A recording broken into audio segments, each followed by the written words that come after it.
This is Rating Descending. where we watch IMDb's worst 250 movies so you don't have to. I'm Michelle St. Clair. I'm Abigail Board. And this week, us crabs watched The Grudge. The Grudge. A house is cursed by a vengeful ghost that dooms those who enter it with a violent death. Let's watch.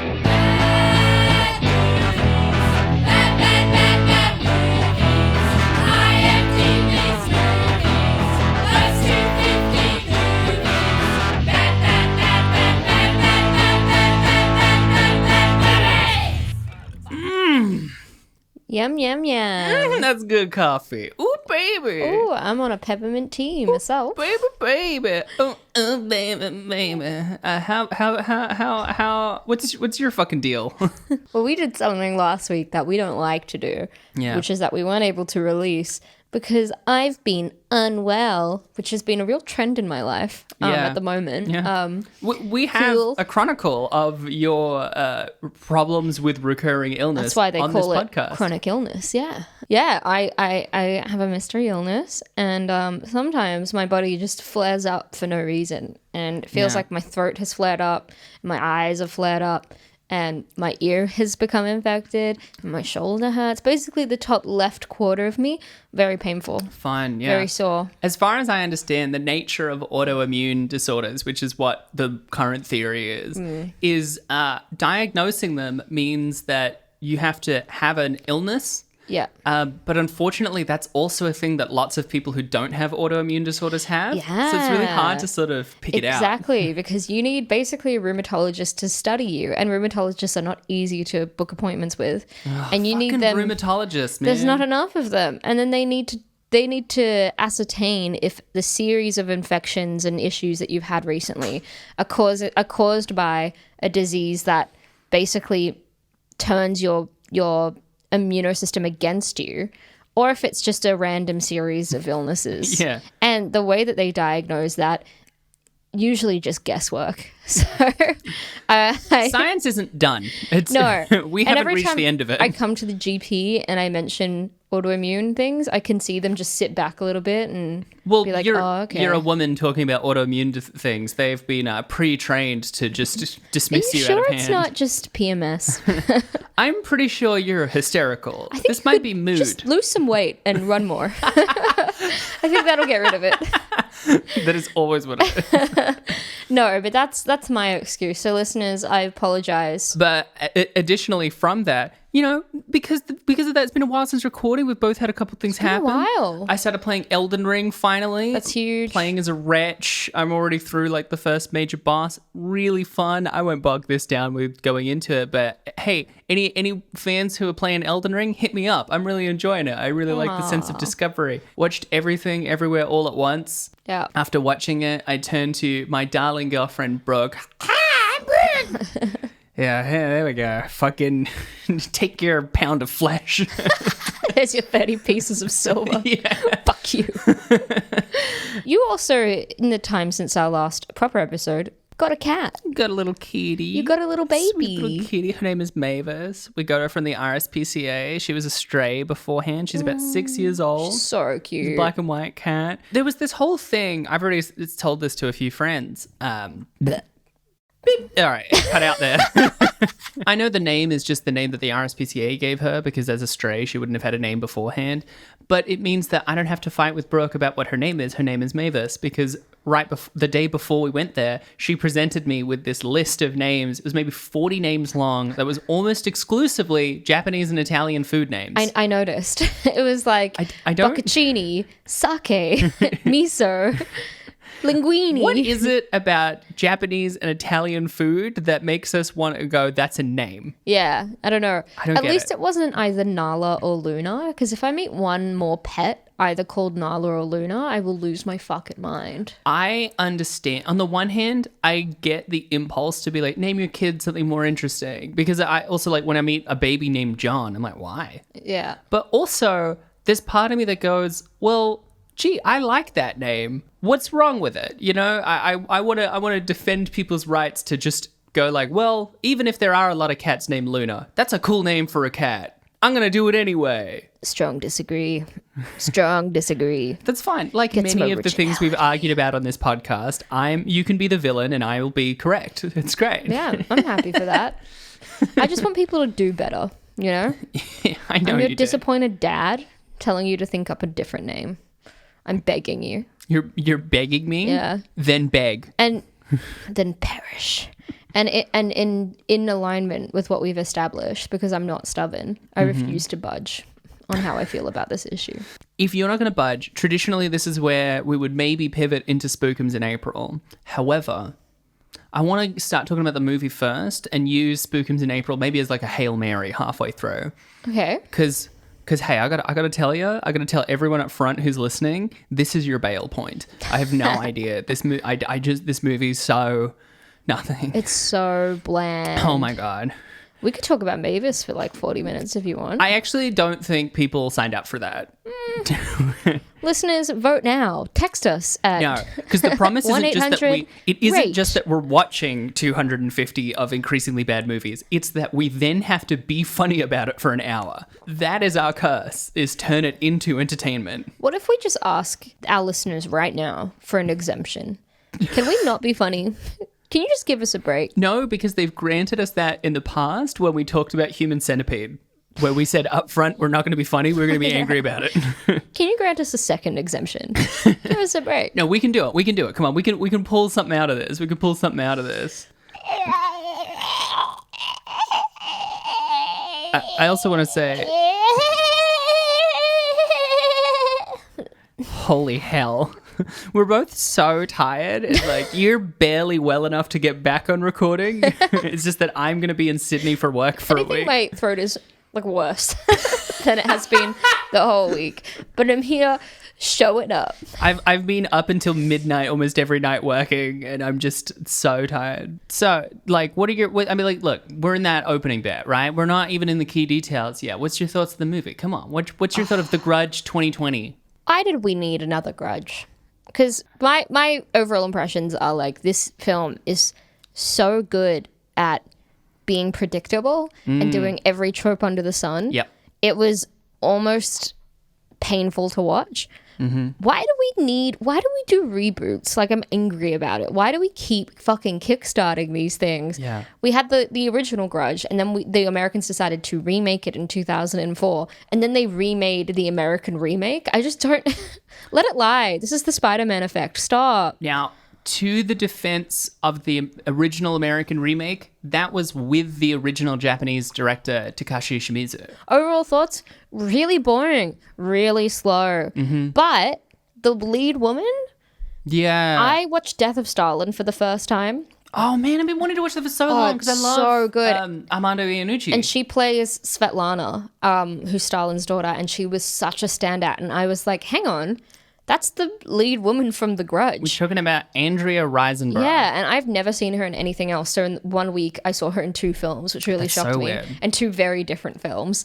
Death of Stalin is so good. I think she was good in this because she has what I think a lot of what is good in a lot of both detective stories, because she plays a detective in this, as well as horror things of this tone. She was good. Where she she has pulling like the film up. sad eyes. Like she's really And good a weary face. at like sitting in a room and looking wearied and worried about the whole thing. That's kind of how I've been for the last week. I sit in rooms and I look really weary and worried. But you were mentioning, like, why do we need another Grudge? Do you want me to, I wrote this down. Do you want me to tell you what the franchise entries are of this? Yes. So this is both the Japanese and the American ones.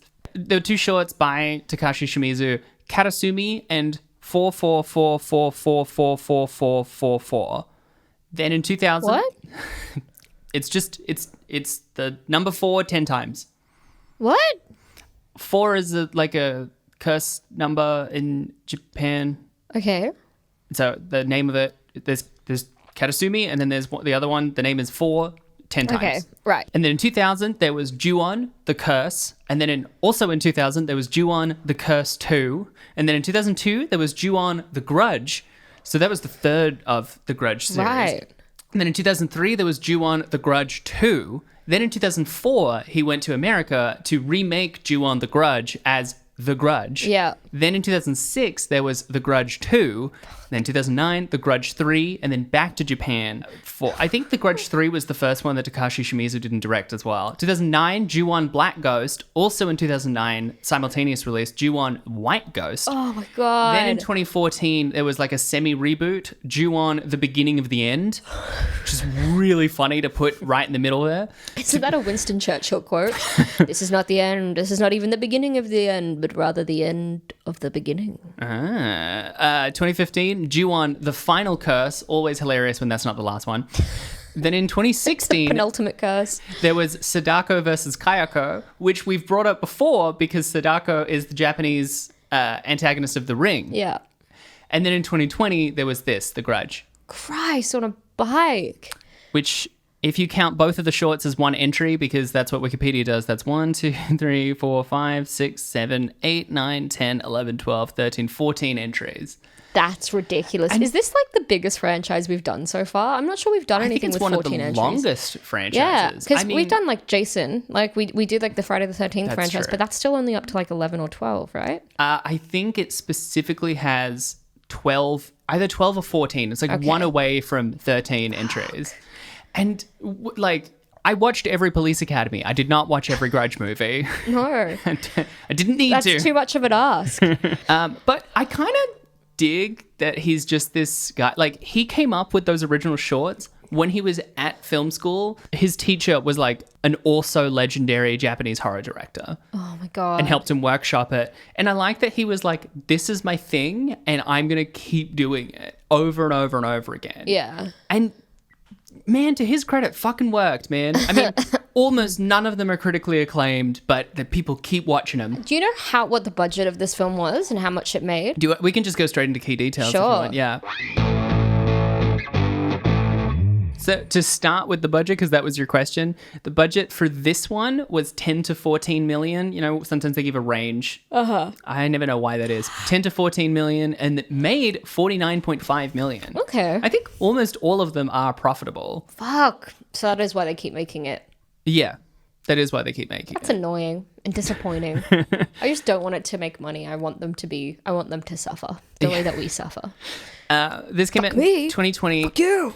One of the more interesting things about the director was Nicholas Pesci, I think his name is, or Pesca, who's like an art house director, art house horror. I looked at the stuff he did before, and it's the kind of thing where it would be like indie darling horror that like nobody has seen, and everyone who watched it was like, it's too much. I had to walk out. I threw up 5 times after watching it. I hated it because it made me so viscerally uncomfortable. And I'm like, hey, you're doing it, but I can't imagine why anyone is like, I choose this. Yeah. He also wrote and produced it, but he wrote it with a guy called Jeff Bueller. It's starring Andrea Riseborough, Demian Bashir, John Cho, Betty Gilpin, Lynn Shay, and Jackie Weaver. Oh, Jackie Weaver was too good for this movie. Too good. Has Jackie Weaver been on this list before? I don't think so. I don't think so, but I kind of have like a sense memory of us bringing up Jackie Weaver. Why are you in this? But also John Cho, a guy who I think is underrated as an actor. He's pretty good. I think he's pretty good. I feel like because of like Harold and Kumar, he gets dismissed both as a comedic actor and as just Harold. But like he was in Searching and stuff. He's a pretty good regular dramatic actor. Was he in Crazy Rich Asians as well? Henry Golding was the guy from Crazy Rich Asians. Henry Golding makes him sound like a miner in 1857. Oh, I think it makes him sound like a noble in 1816. I feel like he's working the fields, but he gets lots of nuggets. And then he becomes a noble. He gets lots of nuggets. He gets loads of nuggets. He's in the field, but he gets a lot of nuggets. I'm unwell. That's true. I get every leniency today. I get to be treated like a wee little baby. Tell me I'm a wee little baby. You're a little baby. Tell me I'm a sick little baby. You're a sick little baby. And that I'm special. You're a sick little baby. But I'm special. You're special in that you're the sickest little baby there is. Like in a good way. Yeah, you ride skateboard. You give me the shaka sign. Hang ten. Oh my god. Before I do the overview, returning actor Lynn Shay, who in this she plays like the older woman. Yeah. She was in Ouija. As who? She was The whole thing in Ouija was that they were like, oh my God, there's a curse in the house because there was some woman whose sister they killed in a witch cult or who the fuck cares. Then they go to the old person's home to find her, and then it's Lin Shaye sitting there as the woman, and they're like, hey, oh my God. And she's like clearly villainous. I do remember her. Yeah. She plays villainous old women in terrible, terrible horror films. Yeah, in this, she cuts her fingers off, and it's one of the more really uncomfortable bits to watch. Yeah. And apparently that was her idea. Aww. Also, interestingly, she was in Critters 1 and 2, which we did Critters 3. Oh. Yeah. So many franchises in this terrible list. Yeah. Well, a lot of franchises end up having an entry that's really bad. Yeah. Here's the overview. This is really fucking hard to do the overview for because, like, it cuts around a lot between 2004, 2005, and 2006, but it's also incomprehensible. So I did my best. In 2004, live-in nurse Fiona Landers leaves a house in Tokyo before encountering and being cursed by Kayako Saeki. Later in 2006, new detective Muldoon moves to the area and is quickly drawn into the now former Landers' home while her partner Goodman is reticent to continue on in the investigation. Muldoon investigates and finds that Fiona Landers killed her husband and child once she got back from Tokyo and that several other murders have occurred in or around the home. She discovers that Goodman's old partner started seeing visions of the Landers after going inside to investigate the original murders and is now locked in an asylum. Confronting him, Muldoon begins to believe that she too has become cursed by the Landers for entering their home. Going through the tapes made by Goodman's partner, she discovers the potential origin of the curse and resolves to burn the house down, dousing it in gasoline and setting it ablaze. Sometime later, Muldoon hugs her son before he leaves for school, only for her to then see the real Burke, which is her son, leave the house. The one she embraced is revealed to be the Landers' ghost, who then drag her away. You may notice Abby is the other person who watched this that I didn't do an overview at all of any of the other storylines because they're all just someone hangs out for a while and then they're in the house and they get killed by a ghost. That is the overview of every other storyline. Most of this film is someone walking down a hallway, hearing something creepy and being like, hello? Yeah. And then seeing something semi-strange, and then something lurches out and screams at them. Yeah. That's my God. 90% of this movie. So many of the scares are like jump scare to a gross thing. Yeah. Yeah.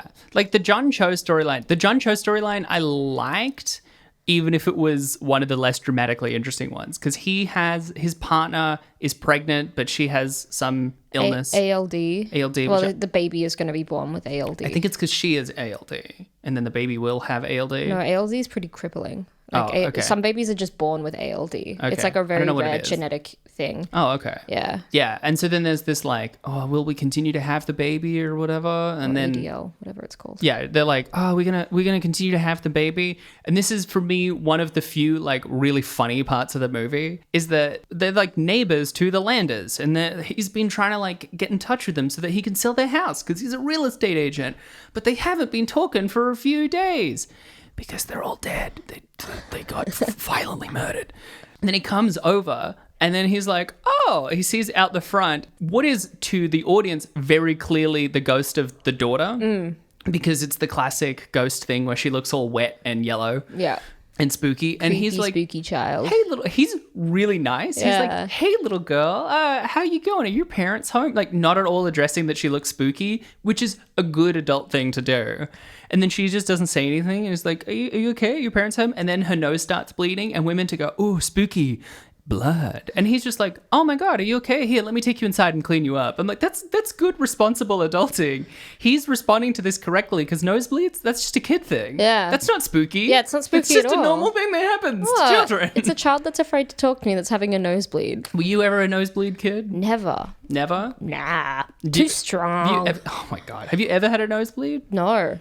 I feel like I give off the vibe of nosebleed kid, but I have only had maybe like 2 nosebleeds in my life. Nosebleed vibes. What caused the nosebleeds? I don't know. I think one time I was like either sick. I mean, when I was a very young child, I would sometimes put my fingers in my nose. You would never do that now. And you can accidentally cause damage. You would never do that now. Never do that now. You don't pick your nose. I don't have a nose. No. My nose is shut. My nostrils look like nostrils, but they're actually just black dots. Close for business. You can't get anything up in there. It's just a smooth Do you breathe okay? triangle. I don't breathe through my nose. Nostrils are all for appearance, man. Don't laugh at me. I spluttered on my coffee. I think you'll find that's not true. Yeah, but then that storyline ends by he's just looking after the little girl for a while, and then he sees like a bathtub of black goo. That bit, I think it's like dark blood or something. I don't know. It looked bloody. That's a recurring thing in a lot of the Grudge movies. Is a bathtub full of blood. It's not blood. It's just black liquid. Is it? I remember when I was watching that scene, I was actually just thinking in my head, the writers being like, "And what if he comes into the bathroom and the bath is like full of blood, and he walks slowly towards the bath."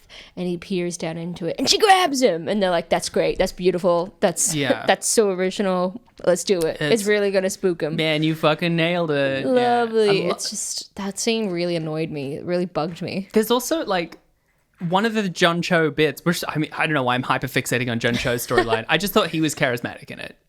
It's like him and Andrea Riseborough are the only two who I think are really giving it. Yeah, Jackie Weaver even didn't give it, and she's great, but like she was not. Damien Bashir was one of the bright spots of Hateful Eight, a movie I really don't like. But in this, maybe it's because it's part of his character, but he's mostly just like, meh. Who did he play in Hateful Eight? The Mexican. Oh, that's his title in the movie, guys. I didn't just. That is really funny if you haven't seen The Hateful Eight.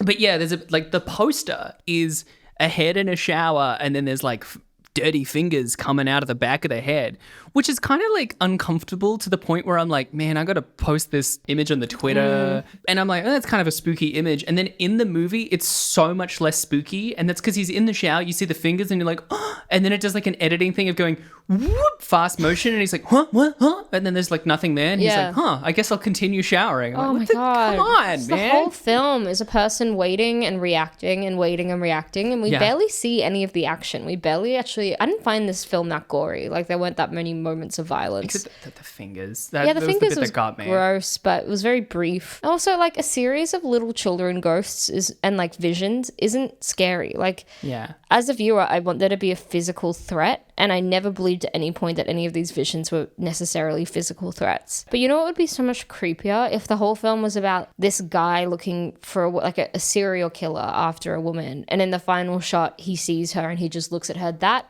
itself would be so much more scary than maggots eating a face. Yeah. Because it's about the physical threat of a person, not something that's a bit gross. That last scene was actually kind of scary, where like the bit where she is hugging her son, and then we see like out of focus in the background, "Bye, Mom," and the music goes, and you're like, whoa. And then she gets dragged away. That was visceral. That was good shit.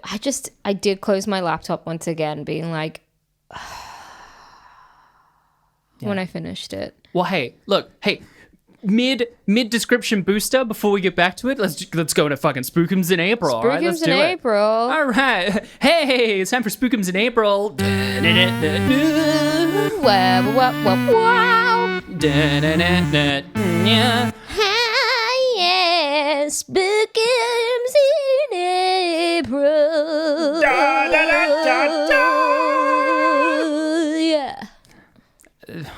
That's a lot of work for me. All right. I was thinking, I was racking my brain, because like I like the idea of Spookums in April, but what is it? Initially I was thinking maybe I'll ask you about like what horror mythologies you like, because this is a whole thing steeped in mythology. Last night I had a breakthrough. What? I know what it is. What?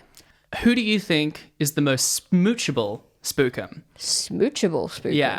Look, I've said before, for me, all of Spookums in April is leading to take all the monsters from Spookums in April who would win in a fight, right? Yeah. This, who do you want to smooch? And this, I have a list, and it's inspired by the horror movies that we've watched on the IMDb's Worst 250. Oh, smoochable spookums. Smoochable spookums. So it's not the same as like, who do you think is the sexiest? Yeah. But I would definitely say a smooch is different than just a kiss. Like this isn't a peck where you're going like a big loving wet smooch. Yeah. I get a peck is like, oh, I'll pick someone who has the most clear lips and I can get it over with. This is like smooch. Yeah. Get into it. Yeah.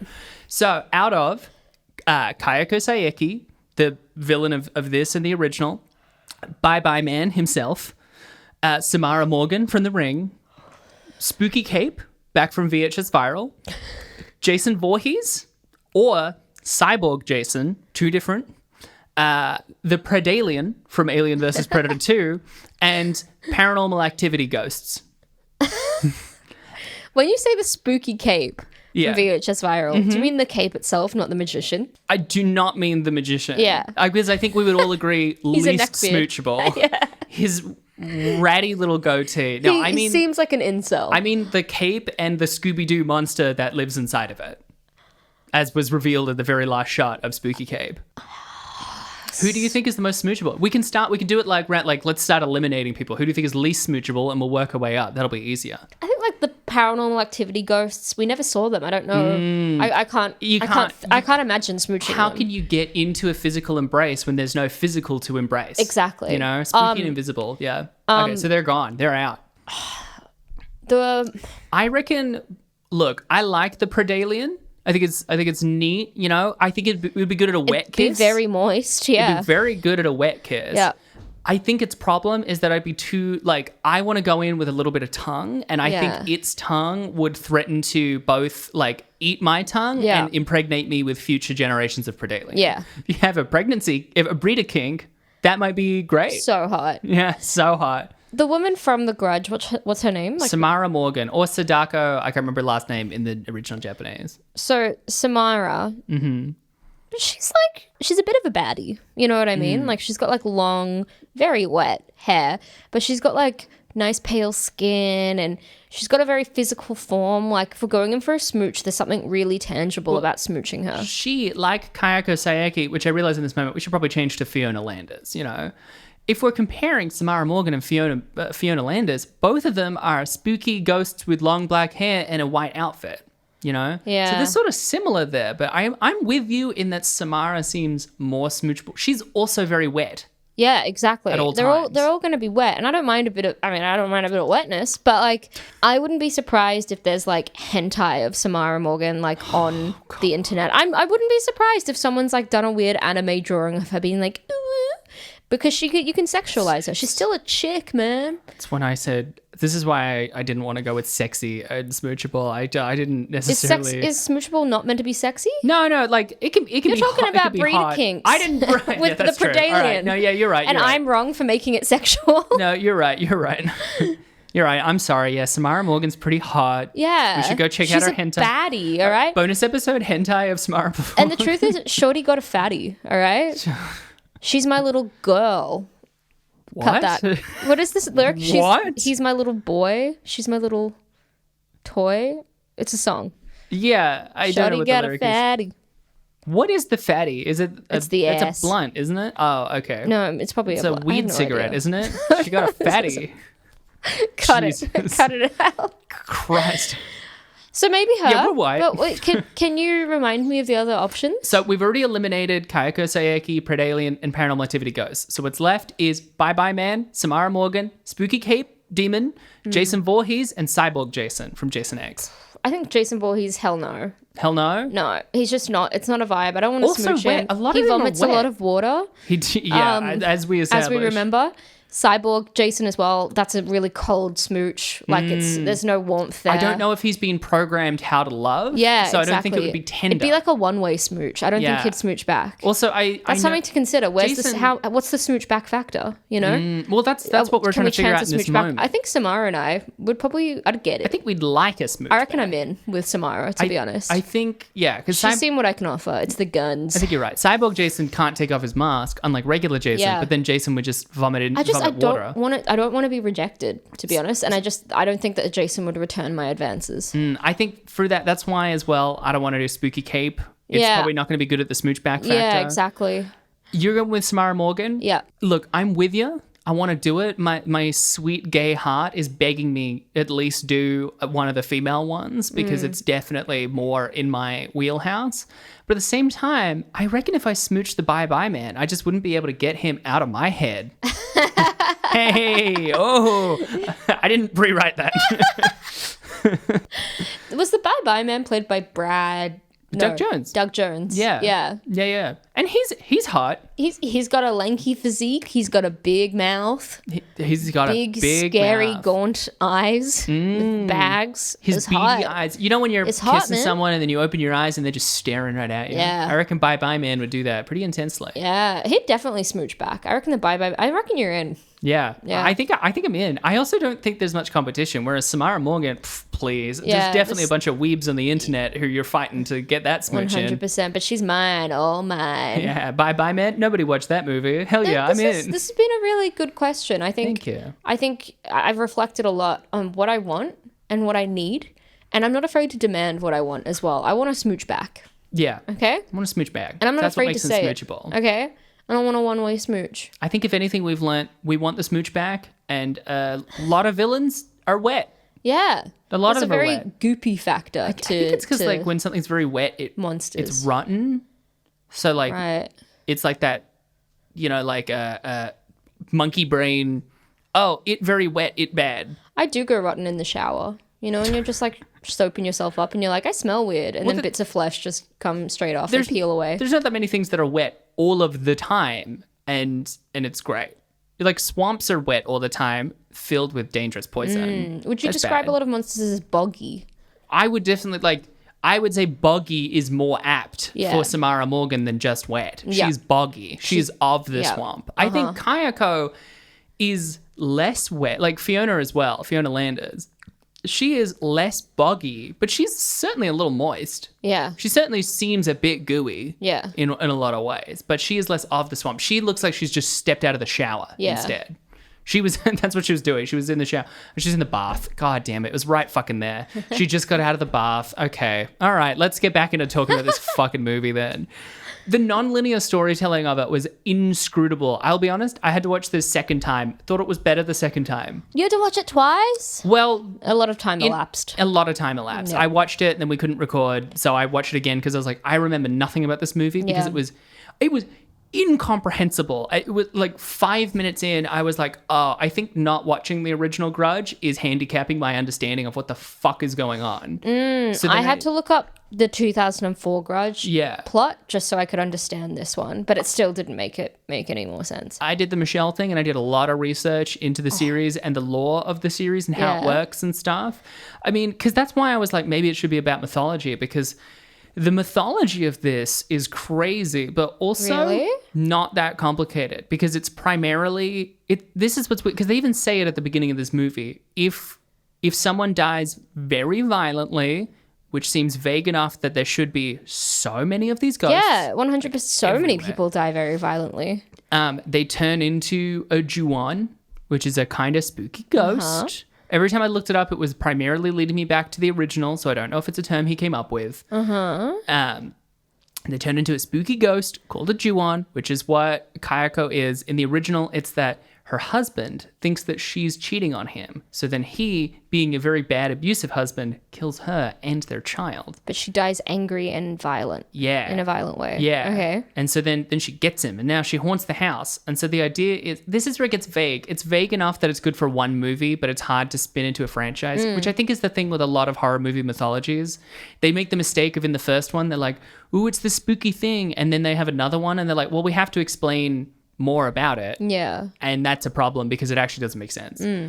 Because it's that if you go in the house, then now you got cursed. Yeah. That's but then it's like it's sort of implied that now if you're like interacting with people around you, that they also can get cursed. There also seems to be, I think the ghost possesses them. Like that's why John Cho ends up killing his wife. I think it's that he was possessed by Fiona Landers, Right. rather than he is now a ghost. Yeah. You know, it's very confusing, but that seems to be the whole thing. If you go in house, you got spooked, and so Fiona went to the house from the original Grudge. When she's on the phone, she's talking to Yoko. That's a character in the original Grudge, right? Right. And she's like, yeah, man, I got to go home. All of a sudden, now this house is empty and waiting for Sarah Michelle Gellar. And then on the street, she sees a rubbish bag moving, and then an arm gets out of it and tries to grab it. But it doesn't. And then she just was walks imagining away. it. and never talks about it again. Yeah. And then she goes home, but she got spooked. Now she's cursed, so she kills her family. The thing is, as you say, the mythology of this for me was inscrutable. So I'm completely enjoying you inscrutable. explaining it to me because I can't even tell you what I think it is. That's why the whole thing with the partner, the Damien Bashir character, Goodman, he's like, I didn't go in the house because I thought it seemed kind of spooky, but my partner did, and then now he's been haunted for ages. And then he gouges his eyes out. Yeah. That bit was pretty gross. That was gross. awful. Yeah. It was really just awful. It's so, this movie is frustrating because like none of the reveals feel like anything. Because one of my favorite parts, I laughed so hard at this bit on the second watch, which was the only time I understood it. It cuts around so much, and for no reason, by the way. It could just be entirely 2006 Detective Muldoon is solving the mystery. That's by far and away the only interesting part of the movie. Every other story is just like how these other people died, and it is just they hang out in the house until they get killed by a ghost. Yeah. She, right in the opening, her beginning scene is she's out in the woods because it's her first case, and there's like a crashed car with like a very rotten old body, and then she goes, how does something like this ever happen? And they're like, oh, it's Jackie Weaver's character from ages ago. And she's like, I'll investigate the case. And that's how she stumbles across the house and goes into it and stuff. And then it's finally revealed right before the third act that the way that Jackie Weaver died is that she was in the house with the old couple, and then she got scared because the woman was cutting her fingers. So then she ran away and tried to drive away. And then the ghost startled her in the car, and so she crashed. Yeah. And then it cuts again to her going, how does something like this ever happen? It's like, she got startled by a ghost. It was the big reveal. Yeah, rather than getting attacked by ghosts, a lot of them just get startled by ghosts. Yeah. And that's not as fun. No, it's so weird. Do you want to hear some trivia about it? Fuck yes! Holy shit. IMDb trivia. All right, so this will answer, I think, a thing that you had about what the deal is with it being rebooted. Yeah. In 2014, it was announced that a reboot was in the works, with Jeff Bueller set to write the screenplay. Bueller stated in an interview that the upcoming film would have all new characters and new ghosts, which I think is such a funny way to pitch this story. Yeah. It was also reported that the character of Kayako Saeki, who had been a central character in the previous 3 installments, would be absent from the new film, which she mostly was. Then in early July 2017, so 3 years later, it was announced that Nicolas Pesce had been hired as a director, and he would be rewriting Bueller's draft of the script. Pesce has stated that it would be much darker, grittier, and more realistic, which again is something really funny to say about a ghost movie. It's going to be more realistic ghosts. There's something unbelievable about this plotline. Something mysterious. I just can't put my finger on it. Around this time is when it went from being a reboot to, like, they were like, oh, it'll be a reboot. And then they were like, no, it'll be a sequel. And then they were like, no, it'll be a prequel. Christ. And the compromise was to make it all of them. Yeah. It is a prequel, technically, because of Fiona Landers leaving the house. And that's why Sarah Michelle Gellar has to go there. Right. And then it's a sequel because it's another Grudge movie. But it's also a reboot because it's meant to be like, now it's all about the Fiona Landers ghost, not about that Japanese ghost. So there you go. It's all 3. That's why it feels like 8 movies stitched together. So that's why there's a plotline in 2004, 2005, and 2006? Because the original was set in 2004, and then the sequel was set in 2006. So it's a side quel. That's so set stupid. while Sarah Michelle Gellar and her in-movie sister are dealing with the Japanese ghost, they're dealing with this American ghost. That's that. This is one of my favorite bits of trivia because I love when it's, when trivia is written and it's like, that's some shade. This film's cast includes 2 Oscar nominees, Damien Bashir and Jackie Weaver. And I think that's something really funny to put about a movie that is this low rated. It did have I think a lot of the cast were actually not that bad, despite some terrible performances. Yeah. I think that the lead lady was good as well. Well, but this is like how Bye Bye Man had fucking Faye Dunaway in it. Yeah, I've already tried to forget Bye Bye Man. That's true. The scene, The scene, sorry, this is so silly. The scene where Detective Muldoon is being stalked by ghosts in a darkened police station is adapted from the Ju-on the Grudge Wii game. That's a Wii game? Imagine buying that game on the Wii. There's something heroic about people that still play Wii games. I think there's something heroic about people who developed Wii games that weren't like cutesy, fun kid games. I didn't know that you could do anything but play tennis on the Wii.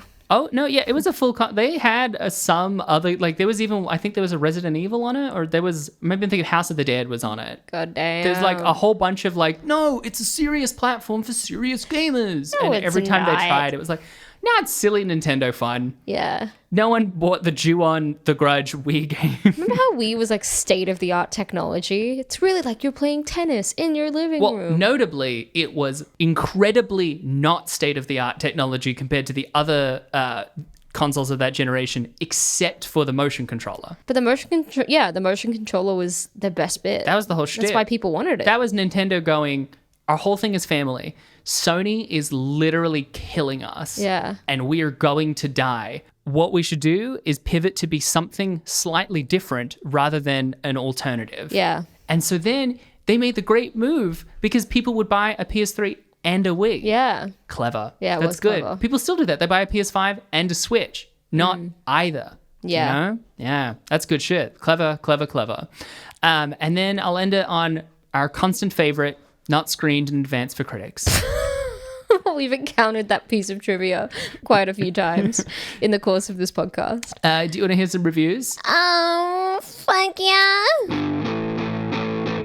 Reviews! This is one of the 4.2s on IMDb's. Nick Allen of RogerEbert.com gave the film 3 out of 4 stars, saying that it is often as nasty as you want it to be. Its cheesy jump scares and generic packaging be damned, which I included because I also wanted to include a review by Roger Ebert of the original film, giving it 1 out of 4. I'm not sure how most of these scenes fit into the movie. I do, however, understand the underlying premise. There is a haunted house and everybody who enters it will have unspeakable things happen to them. He criticized the fragmented time structure and said he eventually lost all patience. Oh my God. I don't trust that guy fucking reviewing for Roger Ebert. I bet he's fucking rolling in his grave. Three out of 4 stars. It's so clearly worse than the original, and he gave the original 1. There's no way he would have given this 3. That's despicable. Let's get that man fired. I have like a whole handful of IMDb reviews, but a lot of them are short. Mm-hmm. First one, this is titled The Best by Aishi.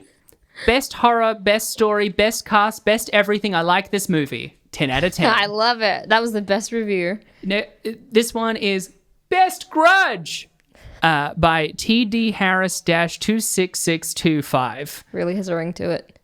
Stop the hate. It's dead wrong. I watched this on DVD, and this is creepiest, scariest Grudge ever. The acting was amazing. The plot and the way it ties into the original was amazing. Don't believe the hate. If you love The Grudge, then you will love this one. Perfect. 10 out of 10.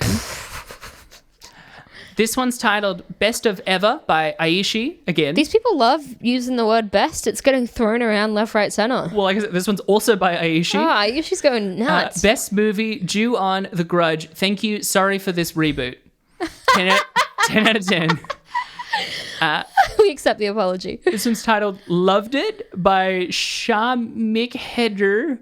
Man, when we do slightly older movies, it'll be like Ninja Turtle and like comprehensive things. This is just gibberish. It's full of mixed stories, unlike the 3 previous boring Grudge movies. Even the storyline is exciting, go from one time to another at the same time. I don't know why it was rated poorly. 10 out of 10. 10 out of 10. I can't believe we found the person who thinks the first 3 Grudges are bad, but this is good. And this last one is titled The Grudge by Aishi. Again. Nice. The Grudge, Newborn, A New Curse, this best movie ever. I like this movie. Heart eyes emoji, 10 out of 10. Aishi, take a chill pill. Get off the computer, go for a walk, breathe in some fresh air. You could review movie multiple times. Yeah, I don't think we've ever come across someone. I checked the account. It's the same person. Yeah. Yeah, get some fresh air in your nostrils. Take your mind off the Grudge 2020. Watch another movie. Watch a different one. I think they have a grudge against everyone who hated this movie. Because it's the best. It's the best movie. What's your review of this movie? That's yours. Hey, you have thoughts? What are they? I wouldn't go that far, Michelle. Not today. I just listen to what you say and I go, yes, that is what I think. Didn't you confess that like last episode? I don't know, man. Okay, my bad.